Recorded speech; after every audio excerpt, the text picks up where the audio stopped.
Alors, je vous retrouve aujourd'hui pour une vidéo un petit peu spéciale, c'est-à-dire que j'avais envie de vous parler de fantasy. J'ai fait quelques vidéos, je vous donne un peu des conseils lecture sur des livres que j'aime bien, ce type de vidéo-là, mais grosso modo, j'ai parlé surtout de romance sur cette chaîne, bon pas que, mais quand même beaucoup de romance. Et bah, il se trouve que certes, j'aime bien la romance, c'est sympathique, mais j'aime encore plus la fantasy, je crois.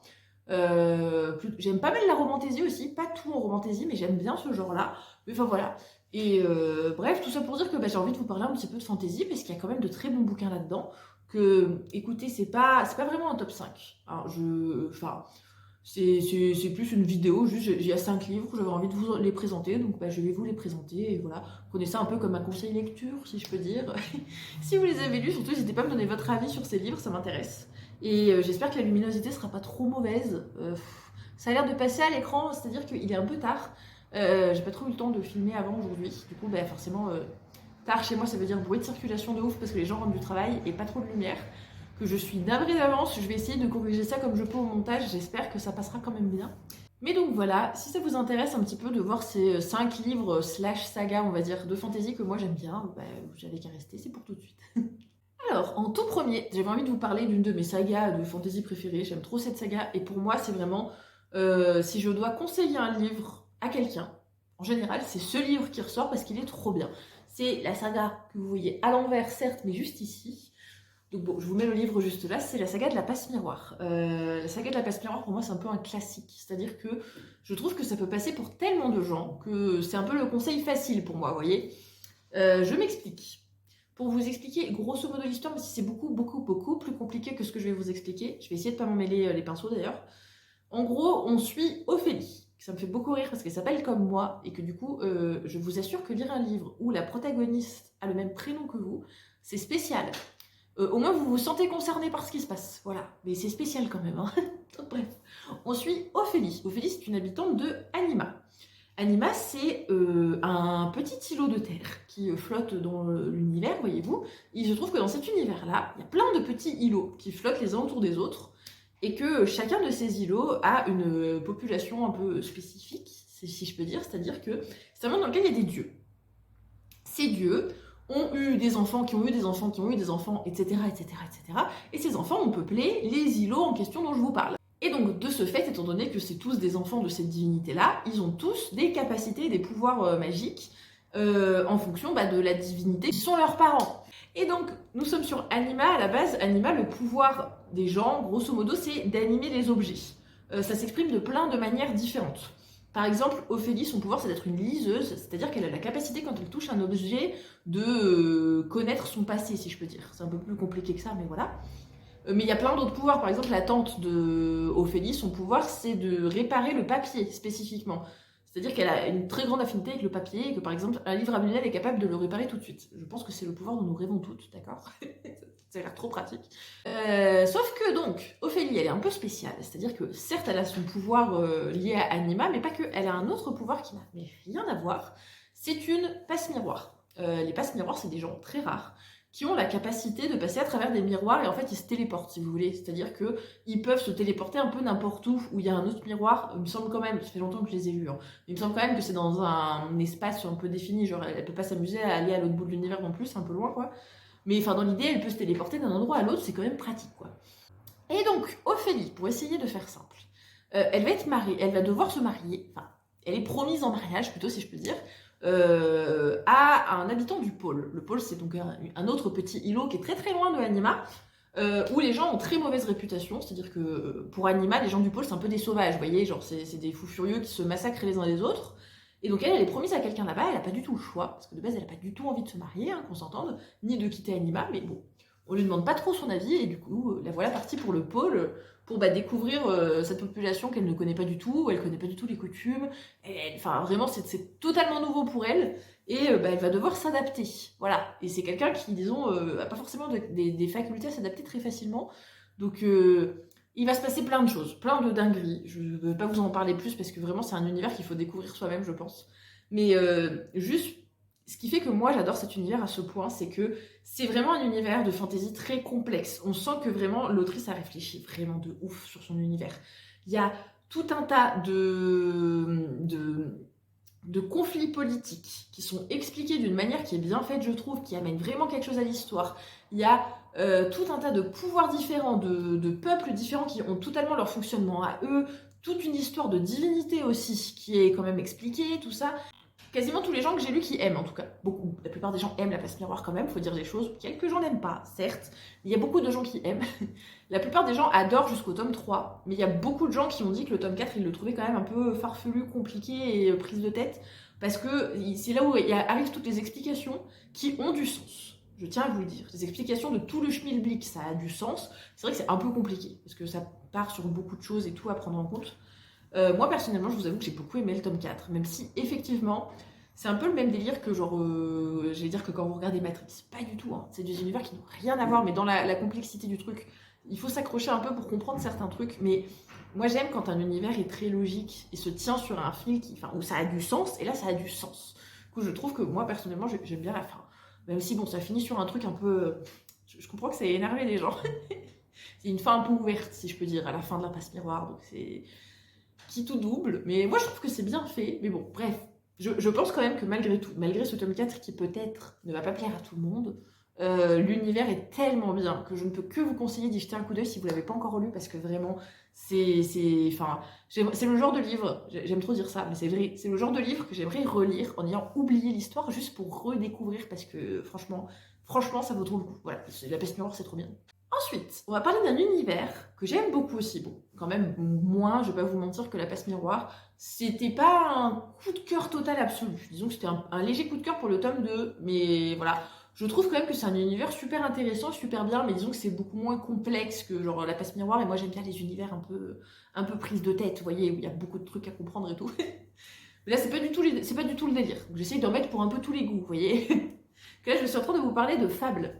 Fable, pour vous expliquer rapidement, c'est une duologie, plus un petit bonus pour ceux qui aiment bien ces personnages-là, parce que c'est sur d'autres personnages. Donc c'est un livre qui parle d'une fille qui s'appelle Fable, aux surprises. Fable, c'est, j'allais dire une pirate. Pas du tout, parce que ça s'appelle pas comme ça dans ce monde-là. Mais on va dire, pour vous imaginer le truc, pour vous imaginer le truc, c'est un peu une pirate, si je peux dire. En gros, c'est une jeune fille, elle est très jeune, je sais plus quel âge elle a. Je crois qu'elle est même pas majeure. Elle est vraiment jeune, hein, qui vit sur une île où elle a été lâchement abandonnée là toute seule. Elle doit se débrouiller pour survivre, voyez-vous. Et c'est une île de voleurs, c'est-à-dire que les gens survivent ici vraiment en pillant, en volant ou en vendant des gemmes. Mais souvent, ces gemmes-là, ils les trouvent pas d'eux-mêmes, quoi. Ils les volent. Enfin bref, disons que les voisins sont pas très sympathiques, si je peux dire. Et elle essaye de trouver un moyen de se barrer de cette île, parce qu'en fait, elle veut vraiment pas rester là, parce que bah, du coup, comme je vous dis, l'ambiance c'est pas top top, quoi, vous aurez compris. Surtout pour une jeune fille seule. Du coup, bah, elle essaye de... Elle, c'est une plongeuse, c'est-à-dire que bah, elle fait partie des gens qui savent plonger dans la mer pour aller chercher des gemmes, des cristaux, quoi, si vous voulez. Et elle fait du commerce, c'est-à-dire qu'elle les vend et que bah, avec cet argent-là, elle espère finir par quitter cette île. Du coup, voilà, l'histoire s'installe sur ça, sur le fait qu'elle veut partir de cette île. Et du coup, bah, on va plonger dans un univers qui fait très pirate. C'est pas des pirates, les gens dans cette île, ils s'appellent pas comme ça, mais c'est l'ambiance. Hein, si vous aimez bien ce type d'histoire-là, c'est clairement l'ambiance. Il y a toute une histoire sur comment fonctionne le commerce entre les différentes îles et tout. On nous parle dans Fable beaucoup de gemmes. Moi perso, j'adore les cristaux. Voilà. Info gratuite, je collectionne les cristaux, j'en ai plein. Et c'était très très agréable de lire un livre un petit peu... Bah, c'est de la fantasy, donc je suis même pas sûre que les pierres qu'ils citent, la plupart doivent même pas exister dans la vraie vie. Mais l'idée, c'est un peu vraiment une monnaie d'échange et tout. Bon, il y a de l'argent dans ce monde quand même, hein. Mais ça fonctionne tellement autour du commerce de gemmes qu'on parle beaucoup de ça. Et moi j'ai trop aimé, je trouve que c'est très cool comme sujet.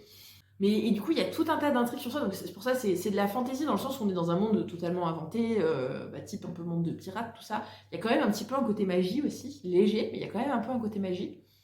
Et ouais, on est plongé vraiment dans un univers, je vais dire un univers marin, mais c'est vraiment l'ambiance. Pour vous donner un peu l'image, la première journée où j'ai commencé à lire le tome 1 de Fable, j'ai rêvé que j'étais sur une plage en train de vivre des trucs et tout le soir. Parce qu'on est tellement plongé là-dedans. Vraiment, j'ai trouvé que la force de ce livre-là, c'est que il y a énormément de vocabulaire qui a été cherché sur les bateaux, sur la navigation, sur tout comment ça fonctionne et tout ça. Et en fait, ça vous donne vraiment une ambiance où vous vous sentez sur une île ou sur un bateau ou sur la mer, quoi. Vous voyez, il y a vraiment ce côté-là qui est trop bien. Et ça part quand même aussi en intrigue politique, pas ultra complexe pour le coup, mais quand même. Ça donne, disons, beaucoup d'intérêt à l'histoire, je trouve. Les personnages sont vraiment bien faits et sympas. Ça fait pas, je trouve, je sais pas s'il est classifié en jeunesse, mais certainement, ça m'étonnerait pas. Mais il fait pas trop jeunesse, dans le mauvais côté, je trouve, où des fois, bah, les personnages sont très creux, c'est parfois dans les jeunesses, malheureusement. Ici, pas du tout. Les personnages sont vraiment très intéressants et bien développés. Et ouais, j'ai trouvé que cet univers était, ma foi, très sympathique. Donc voilà. Moi, en tout cas, j'aime bien. Donc, si ça peut vous, si le côté un peu pirate et tout peut vous donner envie, franchement, essayez de lire le tome 1. Je trouve que c'est très sympathique. Voilà. Du coup, je vous propose d'arrêter 2 secondes de parler de saga. Parce qu'on peut parler de fantasy sans forcément parler de sagas qui font 12 000 tomes et tout. Et il y en a qui, franchement, en un tome valent trop le coup, je trouve. Ici, on est sur de la cozy fantasy, si je peux dire. Moi, dans ma tête, ce style-là, c'est typiquement ce livre, vous voyez. Donc c'est vraiment lecture doudou, pas prise de tête, pas avec un univers ultra compliqué, c'est vraiment pas l'idée. Il n'y aura pas des dragons, des chevaliers, des combats, des machins, pas du tout, c'est pas du tout le délire. On est vraiment sur une lecture, je vous dis, doudou, une lecture qui fait du bien. Je vous parle d'un de mes livres préférés, je l'ai lu récemment en plus, c'est directement mis très très haut parmi tous mes livres préférés. J'étais obligée de vous en parler du coup. C'est La Société secrète des sorcières extraordinaires. J'espère que je dis tous les mots dans le bon ordre parce que j'ai plus le livre en face de moi et qu'il y a beaucoup de mots dans le titre, mais normalement c'est ça. De toute façon, voilà, vous l'avez juste à côté. Donc ce livre, je pense que vous en avez entendu parler. Il a eu son heure de gloire il y a quelques mois où on en entendait beaucoup parler, mais pour une raison, il est vraiment bien. Pour vous résumer l'histoire rapidement. J'ai oublié le nom de la personnage principale. Mika. Je crois que c'est Mika, je suis pas sûre. Bon, si je vous dis des bêtises, je suis désolée, hein, mais il me semble que c'est Mika, du coup. Mika, c'est une sorcière. Une sorcière, mais une sorcière un peu dans le monde actuel. Limite, c'est du fantastique, du coup, en fait. Bon, c'est vidéo fantasy fantastique, hein, vous m'en voulez pas, pour moi, c'est limite un peu kiff-kiff. Imaginez la Terre comme elle est actuellement, le monde comme il est actuellement. Et ben en fait, dans ce monde, il y a des gens, ben, c'est des sorcières. Des filles, du coup, parce que ça concerne que des filles dans cet univers. C'est-à-dire qu'il y a des filles qui naissent avec la capacité de repérer la magie, parce qu'en fait, il y a de la magie autour de nous. Et les sorcières même attirent cette magie-là, elles ont la capacité de s'en servir pour faire des choses magiques. Donc Mika, pour parler d'elle, c'est une sorcière. Et elle vit toute seule, elle a tendance à déménager assez souvent. Elle n'a pas beaucoup d'attaches, si je peux dire, juste, voilà, c'est une sorcière, elle fait sa petite vie, quoi.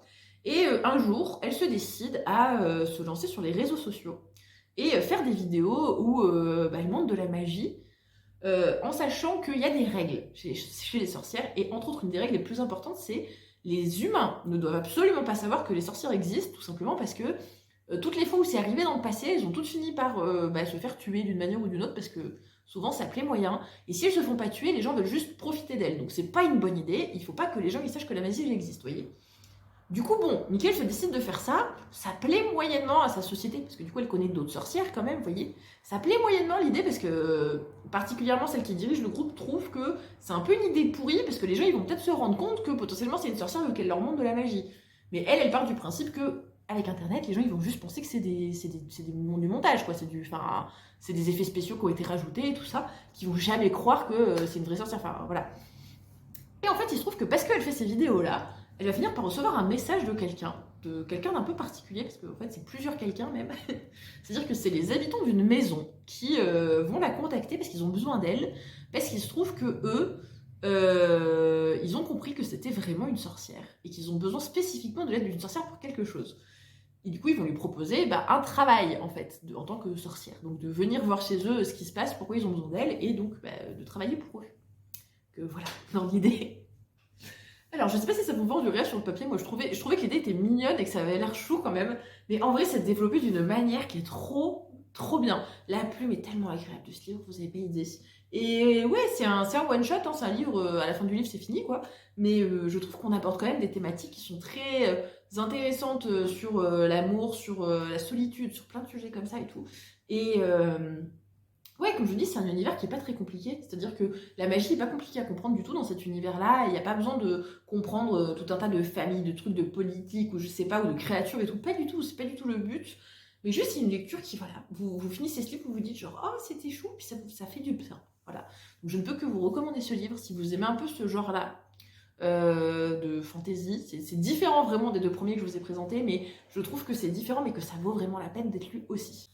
On va rester du coup dans les one-shots et je vais vous présenter un livre que j'ai lu vraiment très récemment, celui-ci encore plus que celui d'avant pour le coup, mais pareil, très connu, mais il vaut vraiment le coup, donc quitte à faire, j'avais envie de vous en reparler ici. Il s'agit de La vie invisible d'Adi Larue. Alors, c'est un livre, vous connaissez certainement, je vais quand même refaire un petit résumé au cas où, si vous n'en avez pas entendu parler, ou que vous en avez entendu parler mais que vous ne savez pas vraiment de quoi ça parle. On va suivre donc la vie de Adi. Adi, c'est une fille qui est née il y a 300 ans de ça, quelque chose comme ça, donc ça fait un moment. Et en fait, il se trouve que malheureusement, à cette époque-là, comment vous dire que les femmes choisissaient pas vraiment ce qu'elles voulaient faire de leur vie. Et du coup, arrive le moment fatidique dans sa vie où elle va devoir se marier. Et elle veut pas se marier, vraiment. Elle veut être libre. Elle veut être libre, elle veut pouvoir voir le monde, enfin, faire les choses comme elle l'entend, quoi. Elle veut pas se marier. Et elle va pactiser, j'allais dire avec le diable, mais c'est pas vrai. Disons qu'elle va rencontrer un dieu, et elle va faire un pacte avec ce dieu pour se sortir de cette situation-là. Malheureusement pour elle, ça va pas forcément tourner en sa faveur, c'est-à-dire que le dieu était pas forcément très sympa à la base, et qu'il va pas juste lui donner ce qu'elle veut comme ça sur un plateau d'argent. Non, il va un peu détourner ses propos, c'est-à-dire que là où elle voulait juste être libre, elle va se retrouver à avoir une malédiction, parce que c'était pas vraiment un cadeau, hein. C'est-à-dire que les gens ne vont plus jamais se rappeler d'elle. C'est-à-dire que, par exemple, elle arrive dans une pièce, vous partez dans la pièce d'à côté, une seconde, pouf, vous avez oublié qu'elle était là.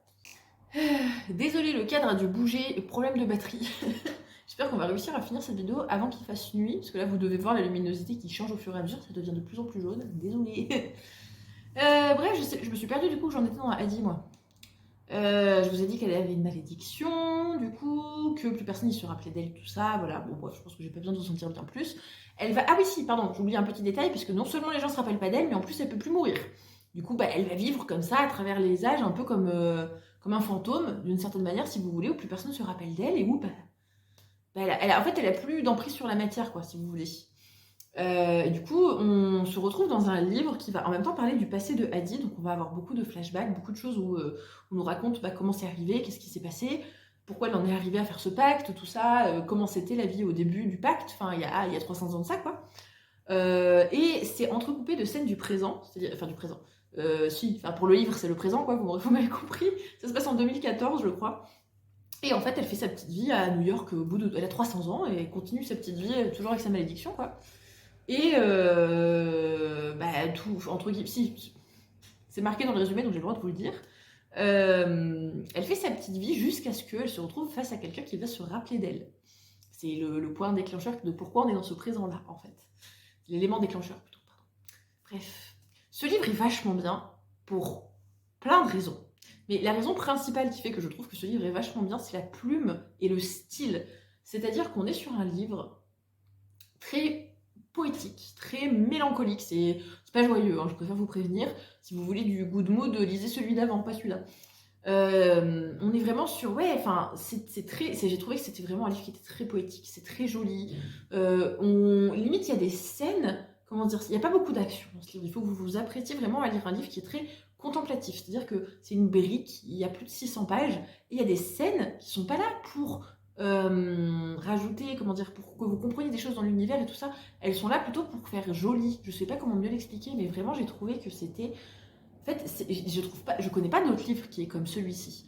Et je pense que ce côté-là, pour moi, c'est le très gros point positif. Je pense qu'il y a des gens qui vont pas aimer ce livre précisément à cause de ça, en fait. Parce que c'est un style qui est très, très, très particulier. On ne retrouve vraiment pas ça ailleurs. Et du coup, forcément, il y a des gens à qui ça va pas plaire. Hein, voilà. Mais moi, je trouve que c'est vraiment une lecture qui est très, très, très intéressante. Et puis, c'est vraiment fluide. C'est fait d'une manière... Enfin, vous pouvez tourner les pages et continuer d'être dans l'histoire encore et encore et encore. Et ouais, j'ai trouvé cette histoire vraiment touchante, honnêtement. Je m'attendais pas forcément à certains retournements de situation. Je trouve que la fin du livre particulièrement est vachement bien pensée. Et ouais, j'ai beaucoup aimé les personnages, j'ai beaucoup aimé la façon dont c'était amené et tout ça. Et je vous parle de ce livre dans cette vidéo parce que je pense vraiment que c'est un livre à lire. Même si, bon, au final, peut-être que vous finirez par ne pas aimer, j'en sais rien, je connais pas vos goûts, je sais pas ce que vous recherchez quand vous lisez un livre, mais juste, je trouve que ça change tellement de ce qu'on voit à côté que même si c'est pas forcément votre livre préféré, pour moi, c'est vraiment un livre qui vaut le coup d'être lu. Voilà. Et donc, on va finir cette vidéo sur mes livres chouchous. Et non, c'est pas Harry Potter. Je n'ai pas mis Harry Potter dans cette vidéo, parce que je pense que j'ai plus besoin de vous vendre Harry Potter. Toute la génération concernée par Harry Potter a lu ces livres, donc c'est bon, on peut arrêter. Vous lisez Harry Potter, hein, ça vaut toujours le coup. Hein. Bref, on va pas parler d'Harry Potter. Voilà. Non, mais on va parler d'une de mes sagas. Je pense honnêtement que c'est mes livres préférés. Je choisirais pas un livre préféré, mais ils sont vraiment dans le top 3 de mes livres préférés, pour vous dire. La saga complète, hein, je trouve que la saga intégrale est trop bien. Le préquel, pas forcément, mais la saga, en tout cas de base, est trop bien. Bref, ça reste le suspense, je vous parle de Sang d'écume et de glace, encore. J'en ai déjà parlé sur cette chaîne, hein, plusieurs fois. Vous avez potentiellement déjà vu cet avis, je suis navrée. Et je suis obligée de parler de ces livres parce qu'ils m'ont tellement touchée, ils m'ont tellement marqué l'année dernière quand je les ai lus, mais vous avez même pas idée. Donc, De Sang d'écume et de glace, il est classifié en jeunesse, donc c'est de la fantaisie, mais en jeunesse. Mais je trouve que c'est vraiment le genre de jeunesse qui passe. C'est-à-dire que l'univers est construit d'une manière ultra intéressante. C'est basé sur des vrais mythes, du coup c'est crédible. C'est quand même complexe, vraiment. Les personnages sont bien travaillés. Ils sont jeunes, je préviens. C'est-à-dire que la personnage principale, Perséphone, elle a 18 ans à peine. À peine, je trouve qu'elle a 17-18 ans par là. Qu'elle est jeune, donc forcément, son personnage est crédible, donc on est dans la tête d'une fille de 18 ans, donc voilà, si vous en avez 35, peut-être vous allez trouver qu'elle est un petit peu immature sur certains points. Moi, je trouve que c'est vraiment pas abusé, j'ai pas trouvé particulièrement immature, enfin, c'est très lisible, elle est pas vraiment agaçante, au contraire, ça laisse de la place pour un développement de personnage qu'elle commence en étant quand même jeune, je trouve. Donc, comme je viens de le dire, il y a un très beau développement des personnages, il y a beaucoup de personnages qui sont tous... Je dis bien tous travaillés. Donc, c'est vraiment, pour moi, c'est de la très bonne jeunesse. Pour le coup, si on le classifie comme ça. Je comprends pourquoi il l'est. Mais bon, je trouvais quand même que c'était un univers un peu... ça attaque, quoi, pour de la jeunesse, on va dire. Voilà, il y a des scènes... mais il n'y a pas du tout de smut. Ça, il me semble. Ou alors, s'il y en a, c'est pas beaucoup, hein. Vraiment pas. D'ailleurs, dans les livres que je vous ai cités, si ça vous intéresse quand même, si vous êtes jeune, ou si vous pensiez acheter ces livres pour des gens jeunes... je vous ai parlé de quoi? De la passe miroir, il n'y en a pas. Pas de smut, c'est pas le but. Mais Fable, je sais plus. Si, peut-être un léger. Hein. Il y en a un peu, je crois, dans mon souvenir, mais peut-être sur une scène ou deux, mais léger, hein, on ne voit pas grand-chose. Hein. Il me semble même que on voit 2-3 bisous, ça s'arrête là, je crois. Hein. Que soit il y en a, soit il y en a très peu, soit il y en a pas, je sais plus, mais bon, voilà, ça passe pour les jeunes, c'est sûr. La Société secrète des sorcières extraordinaires, ça m'a surprise, il y a une scène de smut dedans. Quand même assez détaillée, mais pas du tout vulgaire et violente, vous voyez. Mais quand même, il y a une scène de smut. Ça m'avait beaucoup surpris d'ailleurs, parce que je pensais pas dans ce genre-là en retrouver. Mais il y en a une, donc voilà, je vous le dis. La vie invisible d'Adi Larue. Là, je ne conseillerais pas pour ça pour un très jeune public quand même, parce qu'il y a des scènes assez, j'allais dire assez choquantes. Pas très choquantes, mais il y a quand même des scènes difficiles. Je vous laisse imaginer ce qu'une femme peut vivre en 300 ans. Enfin, imaginez la tronche des 300 dernières années, ce qu'une femme peut endurer pendant ces 300 ans-là. Vous avez 2-3 scènes de ce genre-là dans le livre, donc quand même pas pour les trop jeunes. Hein. Et du coup, pour finir sur De Sang d'écume et de glace, il n'y a pas de smut dans mon souvenir, je crois pas. Ou alors c'est pareil très très très très léger, hein, genre ça passe quoi pour les jeunes. Donc pour vous faire un rapide résumé, comme je vous ai dit, on retrouve Perséphone. Perséphone, elle vient juste d'avoir son bac, donc elle est jeune. Hein. Elle vient juste d'avoir son bac et c'est les vacances d'été et elle a prévu de rester enfermée chez elle. Hein, parce qu'en fait, Perséphone, c'est une fille un peu introvertie dans le sens où elle est un peu spéciale, c'est-à-dire qu'elle n'est pas, physiquement, disons que malheureusement pour elle, elle fait partie de ces gens qui ont des caractéristiques qui plaisent pas beaucoup à la société de manière générale, et autant vous dire qu'au collège, lycée, quand vous êtes un peu différent physiquement, ça se passe pas toujours très très bien, donc elle a pas vraiment d'amis en fait, les gens l'aiment pas trop, parce que voilà, elle a une apparence qui plaît pas, quoi, ça plaît pas aux gens. Et elle se sent pas bien du tout dans son corps parce que déjà, les gens ils l'aiment pas. Et en dehors de ça, elle a plein de problèmes de santé et tout. Comment expliquer ça? Elle sent qu'il y a un truc qui va vraiment pas. Mais elle a vu plein de médecins et tout. Et les médecins, même eux, ils voient bien que c'est un peu chelou. Mais ils comprennent pas il est où le problème, quoi. Vous voyez, du coup, disons que c'est un peu compliqué. Mais elle, en tout cas, elle est persuadée qu'elle va mourir. Genre, un jour, elle va pas se réveiller. Parce qu'il y a un truc vraiment, ça va pas, quoi. Et voilà, du coup, elle avait prévu, sortie du bac, de rester chez elle, quoi, de passer son été tranquille, enfermée chez elle, à pas sortir. Et en fait, surprise, si je peux dire, son père va un peu lui mettre, la traquenarder, si je peux dire. C'est pas du tout français, mais j'aime bien cette expression. C'est-à-dire que son père va décider pour elle qu'elle partira en vacances. Voilà, sa mère est pas du tout au courant, parce que sinon elle aurait pas été d'accord. Mais il a décidé que voilà, il fallait qu'elle sorte de chez elle, cette gamine. Du coup, il l'envoie chez sa tante, qu'elle connaît pas. C'est-à-dire que son père, voilà, apparemment il a une sœur. Elle en a entendu parler, voilà, c'est tout, elle l'a jamais vu. Elle habite au bord de la mer, donc il s'est dit, voilà, l'air marin, ça va te faire du bien, tu sais quoi, donc tu prends tes clics et tes claques, je t'ai pris un billet de train, tu vas chez ta tante pendant l'été. En gros, ça se passe comme ça. Et donc voilà, on va suivre cette gamine qui va se retrouver au bord de la mer, et en fait, il va se passer des choses en rapport avec l'océan. C'est pas tout à fait un hasard qu'elle se retrouve là. C'est-à-dire que ce ne sera pas un grand spoil, puisque rien que quand vous voyez la couverture, je pense que vous pouvez vous douter un peu du thème. On parle de sirènes dans ces livres, mais de sirènes, pas de sirènes de Disney, de sirènes de mythologie. Vous voyez, celles qui sont un peu vénères, là, qui sont pas là pour être jolies et chanter bien. Hein. C'est celles qui tuent des humains, là. Vous voyez le genre, on est sur ça. Et en fait, ce livre, bon, je vous raconte pas la suite, le résumé, juste il va se passer des aventures dans l'océan, contentez-vous de ça. Ça vaut le coup de les lire et de découvrir par vous-même, en fait. La force pour moi déjà de ces livres, c'est vraiment la mythologie. C'est-à-dire que vraiment, dans le sens où on se base de mythes, on va parler par exemple des sorcières, Ophélie. On va parler par exemple des sirènes dans le folklore breton, dans plein d'autres folklores. Et en fait, vous avez plusieurs clans, si je peux dire, de sirènes qui ont toutes des caractéristiques spécifiques selon là où elles sont, que ce soit physiquement ou même dans leur capacité. Et en fait, il y a vraiment, comment dire, vous allez vous retrouver plongé dans un monde où il y a des intrigues politiques qui sont très compliquées parce que les clans de sirènes s'entendent vraiment pas entre elles. Il va y avoir une histoire en dehors de ça, en plus qui s'ajoute au conflit politique et tout, où c'est compliqué. Il y a Perséphone qui va être complètement mêlée à ça, voilà, vraiment se retrouver au milieu de tout ce bordel-là. Et c'est des mondes qui sont très difficiles, où il y a quand même beaucoup de violence. C'est pas du tout des pacifistes, hein, les sirènes, pas du tout. Autant vous dire que quand vous avez 17-18 ans, que vous vous retrouvez au milieu de tout ça, c'est quand même un sacré changement par rapport au lycée, quoi. Ça, c'est pas... Le changement de décor est un peu brutal. Certains personnages secondaires vont arriver et vont être trop intéressants. Mewen, juste.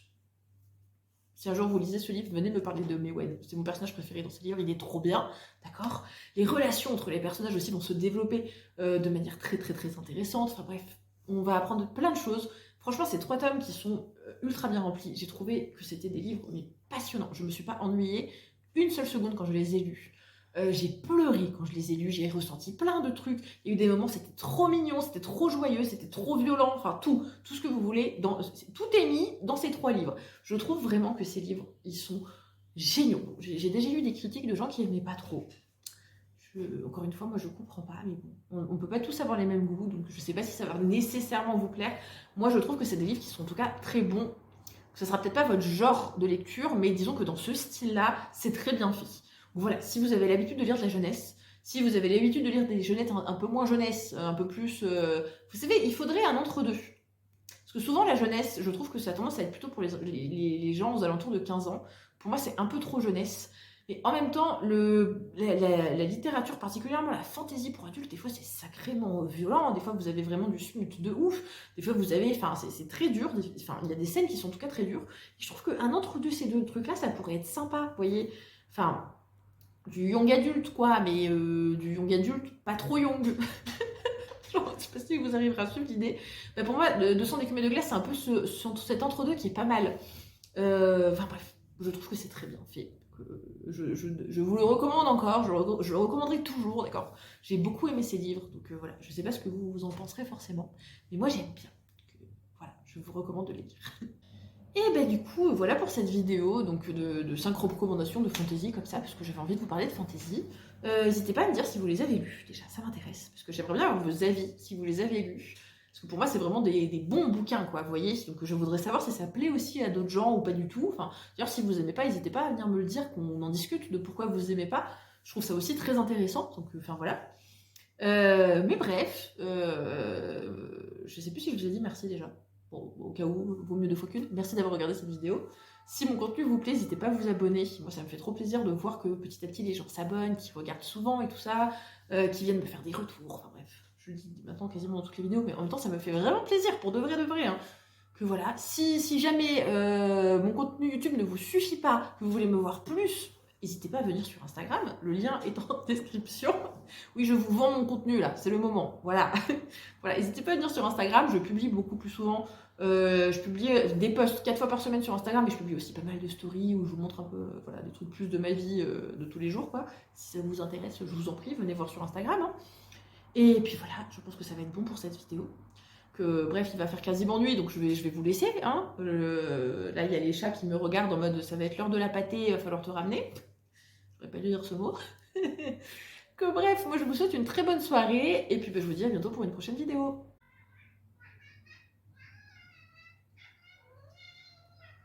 C'est parce que j'ai dit pâté.